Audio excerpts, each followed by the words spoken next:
नमस्कार दोस्तों, स्वागत है आप सभी का अपने चैनल पे अकाउंटिंग में Apte plus a where we get to learn to earn. और मेरा नाम है Charudatta Apte.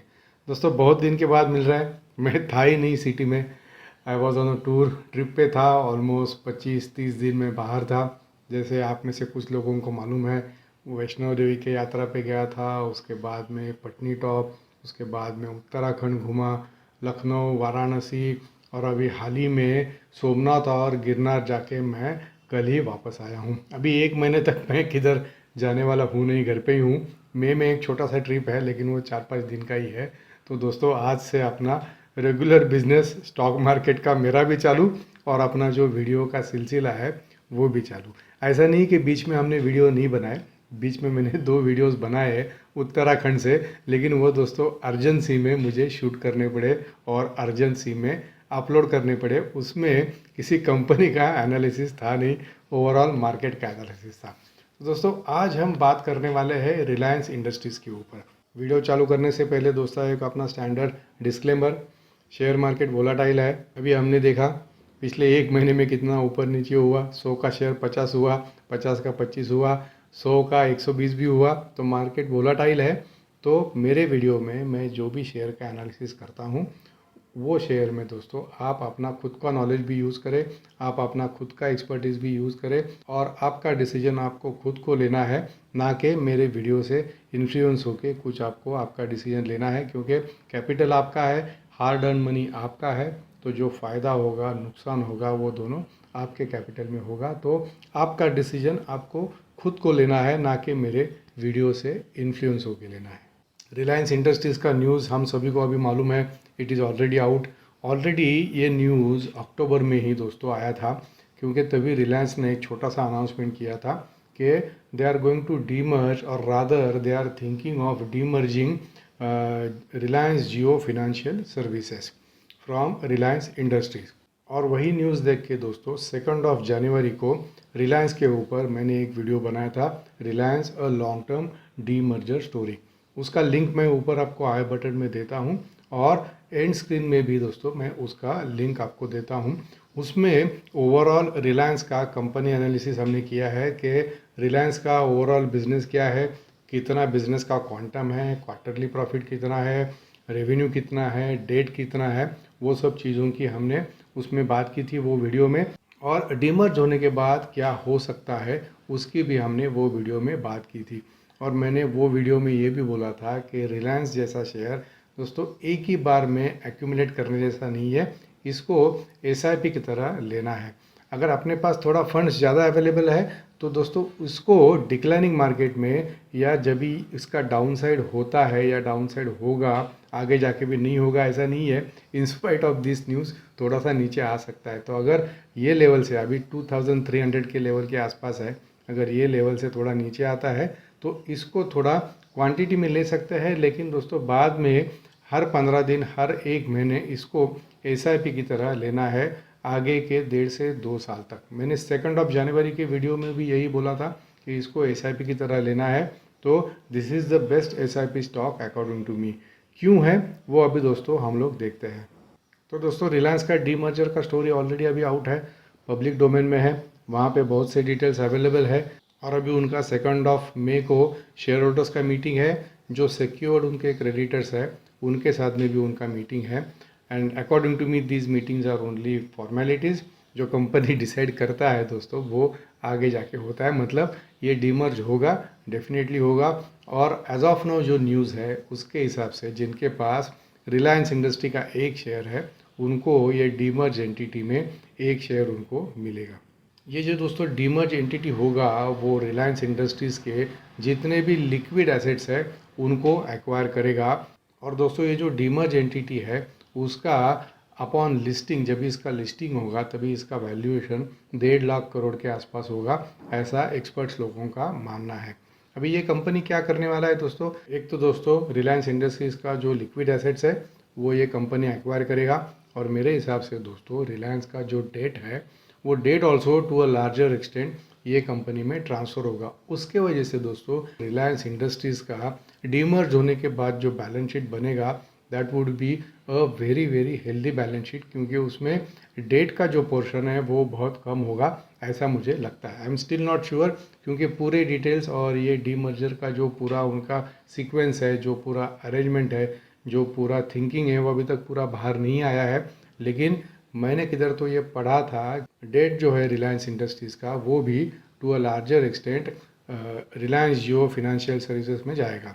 Not only liquid assets but some of the liabilities also will shift to Reliance Jio financial services. ये होने से दोस्तों, जैसे मैंने पहले बोला, रिलायंस का जो डीमर्ज होने के बाद जो बैलेंस शीट है वो सब्सटेंशियली स्ट्रांग होगा, और उसका पॉजिटिव इफेक्ट दोस्तों डेफिनेटली रिलायंस इंडस्ट्रीज़ के शेयर पे होगा। दोस्तों, जब भी 2 जनवरी को मैंने वीडियो बनाया था, तभी रिलायंस इंडस्ट्रीज़ का भाव 2500 से 2600 के आसपास था। लेकिन तभी सेंसेक्स और निफ्टी तो दोस्तों 18,000 के आसपास था। उसके बाद में नीचे आते आते 17,000 भी तोड़ दिया। लेकिन रिलायंस का आई थिंक 2150 या 2200 का 52 वीक लो है। 2 जैन को जब भी मैंने वीडियो बनाया था, तभी 2500-2600 के आसपास रिलायंस का भाव था। अभी दोस्तों 2300 रुपये के आसपास है। ये न्यूज़ आने के बाद तुरंत 3 से 4% रिलायंस का शेयर ऑलरेडी भागा है। अभी दोस्तों ये जो डीमर्जर का न्यूज़ है, उसका थोड़ा सा इफेक्ट रिलायंस के प्राइस में, शेयर प्राइस में ऑलरेडी आ चुका है। तो आगे जाके शेयर का भाव क्यों बढ़ेगा? दोस्तों, ये डीमर्ज अभी ऑफिशियली अनाउंस हुआ है, उसके लिए 2 मई को मीटिंग है। तब तक अगर मार्केट सेंटीमेंट अच्छा रहा तो मेरे हिसाब से दोस्तों रिलायंस का भाव वापस 2600-2700 तक जा सकता है। लेकिन दोस्तों, उसके बीच में अगर मार्केट थोड़ा वोलाटाइल रहा, अगर नीचे गया, तो रिलायंस भी थोड़ा सा नीचे जा सकता है, क्योंकि ये जो न्यूज़ है उसका जो तुरंत जो पॉजिटिव इफेक्ट आता है दोस्तों, वो रिलायंस के शेयर में ऑलरेडी आ चुका है। तो आगे जाके भी मैं रिलायंस के शेयर में बाय करना चाहिए, ऐसा क्यों बोल रहा हूँ? इसके दोस्तों 2 कारण हैं। एक है रिलायंस का पास्ट हिस्ट्री, उसका जो स्टॉक परफॉर्मेंस का जो पैटर्न है वो मैंने केयरफुली एनालिसिस किया हुआ है, और मैं अभी 2 मिनट में वो आपको एनालिसिस आपके साथ शेयर करता हूँ। बहुत इंटरेस्टिंग एनालिसिस है। और दूसरा चीज़ दोस्तों, ये जो डीमर्जर का स्टोरी है, अभी जो अक्टूबर में उन्होंने लास्ट ईयर में जो अनाउंस किया था, वो डीमर्जर अभी हो रहा है। लेकिन आगे जाके दोस्तों रिलायंस में और 1 से 2 डीमर्जर आ सकते हैं, ये मेरा मानना है। क्योंकि 2-3 साल पहले के एक एजीएम में अंबानी जी ने ये क्लियरली बोला था कि उनका वैल्यू अनलॉकिंग का प्लान है, और वैल्यू अनलॉकिंग डीमर्जर के साथ ही होगा, ये उन्होंने बोला था। ये मेरे दिमाग में पक्का है। तो दोस्तों, अभी आते हैं कि रिलायंस का जो पास्ट का स्टॉक का जो परफॉर्मेंस का जो पैटर्न है आफ्टर एनी कॉर्पोरेट एक्शन मतलब राइट्स इशू हो, बोनस हो, अच्छा डिविडेंड हो, that is called corporate action. तो बहुत से शेयर ऐसे होते हैं कि जिनके प्राइस में जो मूवमेंट है दोस्तों, वो कॉर्पोरेट एक्शन के पहले आता है। तो बोनस अनाउंस करने के बाद दोस्तों, जब तक रिकॉर्ड डेट नहीं आता है, तब तक शेयर का भाव 100 रुपये से समझो 120, 130, 140 तक जा सकता है। ऐसा मेजॉरिटी ऑफ द केसेस में होता है। और एक्स बोनस होने के बाद में दोस्तों, शेयर का भाव अगर 1:1 बोनस है तो आधा होगा, एंड उसके बाद में स्लोली वापस करेक्ट होता है। मतलब 100 का 130, 140 तक जा सकता है। एक्स होने के बाद 70 रुपये भाव खुलेगा, लेकिन उसके बाद में सेलिंग प्रेशर आके 70 से वापस नीचे जाएगा। ऐसा मेजॉरिटी ऑफ द कंपनीज में मैंने ऑब्जर्व किया हुआ है आफ्टर एनी कॉर्पोरेट एक्शन। लेकिन दोस्तों, रिलायंस में इसका एग्जैक्टली अपोजिट होता है। रिलायंस में क्या होता है, मैं आपको 2017 की स्टोरी जो मैंने पिछले वीडियो में 2 जैन के वीडियो में बोली थी, वही स्टोरी अभी वापस 1-2 मिनट में जो नए व्यूअर्स हैं उनके लिए रिपीट करता हूँ। 2017 में रिलायंस का बोनस आया 1:1। बोनस अनाउंस करने के पहले रिलायंस का भाव था 1300 रुपया। बोनस अनाउंस हुआ, तुरंत रिलायंस का शेयर भागा, लेकिन ज़्यादा नहीं भागा, 1400 रुपये तक ही रिलायंस का भाव ऊपर चला गया। Even after announcing 1:1 bonus by company like Reliance, share का भाव नहीं भागा, 1300 से 1400 रुपये तक जाके सेटल हुआ। उसके बाद में दोस्तों 1:1 का बोनस आया, एक्स डेट हुआ, एक्स डेट पे दोस्तों 800 रुपये के आसपास भाव सेटल हुआ। ये मैं 2017 की बात कर रहा हूँ। और अभी का भाव दोस्तों, उसके बाद में राइट्स इशू भी एक आया, और अभी का भाव दोस्तों 2300 रुपया है। मतलब कहाँ 800 रुपया 3 साल पहले, और अभी कहाँ 2300 रुपया आफ्टर 3 to 4 ईयर्स। इसका मतलब दोस्तों, तभी से अभी तक रिलायंस का भाव 3 टाइम्स बढ़ा है। और दोस्तों, सेम चीज़ हुआ था जब भी रिलायंस का राइट्स इशू भी कुछ दिन पहले आया था। जब भी राइट्स अनाउंस हुआ तभी भाव बढ़ा नहीं, लेकिन जो उनका राइट्स का जो पार्टली पेड शेयर था दोस्तों, वो इतना सब्सटेंशियल प्रीमियम पे लिस्ट हुआ कि जिन्होंने राइट्स में अप्लाई किया उनकी तो बल्ले बल्ले हो गई, उनका अच्छा खासा मुनाफा हुआ।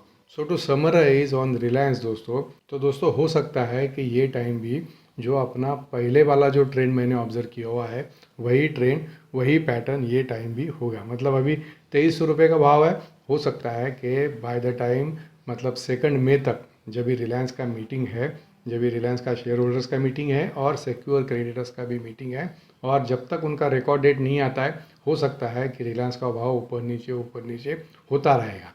क्योंकि ये न्यूज़ तो ऑलरेडी आ चुका है, 4-5% भाव ऑलरेडी ऊपर चला गया है, तो हो सकता है कि आगे जाके रिलायंस का भाव ज़्यादा ना बढ़े, 2400-2500 मैक्सिमम 2600 तक जा सकता है। क्योंकि 2500 में रिलायंस का रेजिस्टेंस, अपर लेवल का रेजिस्टेंस मुझे चार्ट्स के ऊपर लगता है। हो सकता है इसको 2500 को भी तोड़ दे, 2600 को भी तोड़ दे, शेयर मार्केट है। लेकिन दोस्तों सबसे ज़्यादा मुनाफा और अच्छा मुनाफा रिलायंस के शेयर में पोस्ट कॉर्पोरेट एक्शन जो है उसके बाद होता है। मतलब दोस्तों जब भी ये एक्स डेट अनाउंस होगा, एक्स डेट के बाद जैसा बोनस के टाइम दोस्तों 1400 का भाव 800 में खुला, दैट मीन्स ऑलरेडी 10 से 12% ऊपर खुला। वैसे दोस्तों ये डीमर्ज जब भी होगा, एक्स डेट जब भी होगा, जब भी इसका रिकॉर्ड डेट आएगा दोस्तों, तभी इसका बेनिफिट शेयर होल्डर्स को ज़्यादा मिलेगा। ऐसा मेरा एनालिसिस और ऐसा मेरा मानना है। तो अगर किसी को रिलायंस में अभी इन्वेस्ट करना है, मेरे हिसाब से तो एसआईपी करना चाहिए आगे के 2-3 साल के लिए। क्योंकि not only this particular D merger, आगे जाके भी इसका और 1 से 2 डी मर्जर आ सकते हैं, ये मेरा स्ट्रॉन्ग मानना है। तो अगर दोस्तों जनवरी से अगर किसी ने एसआईपी किया हुआ है, अगर एसआईपी किया है तो उसको प्रॉब्लम नहीं है, उसका 2400 रुपये के आसपास दोस्तों मेरे हिसाब से एवरेज रेट होगा। मेरा भी एसआईपी है रिलायंस में, तो मेरा एवरेज भी 2300-2350 के आसपास ही है।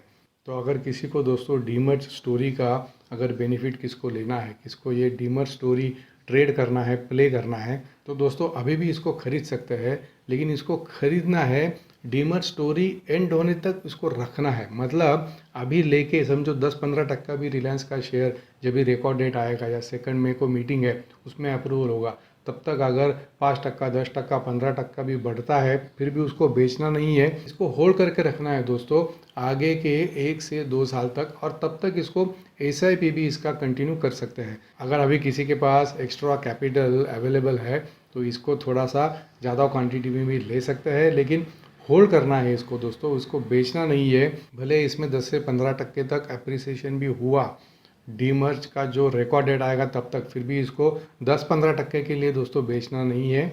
इसमें आगे जाके दोस्तों सब्सटेंशियल अप्रिसिएशन होगा, ये मेरा मानना है। तो जिनके पास रिलायंस के शेयर एग्जिस्टिंग है, बेचना नहीं है, भले अभी कितना भी अप्रिसिएशन हो, होल्ड करना है। डीमर्ज होने के बाद डीमर्ज एंटिटी का भी शेयर्स लेना है, और अपने डीमैट अकाउंट में ऑटोमेटिक आ जाएगा। और ये दोनों को दोस्तों आगे के 1 से 2 साल तक कम से कम होल्ड करना है। और रिलायंस इंडस्ट्री को भी एसआईपी की तरह छोटा क्वांटिटी में ले सकते हैं, 4 शेयर, 5 शेयर, 1 शेयर भी ले सकते हैं।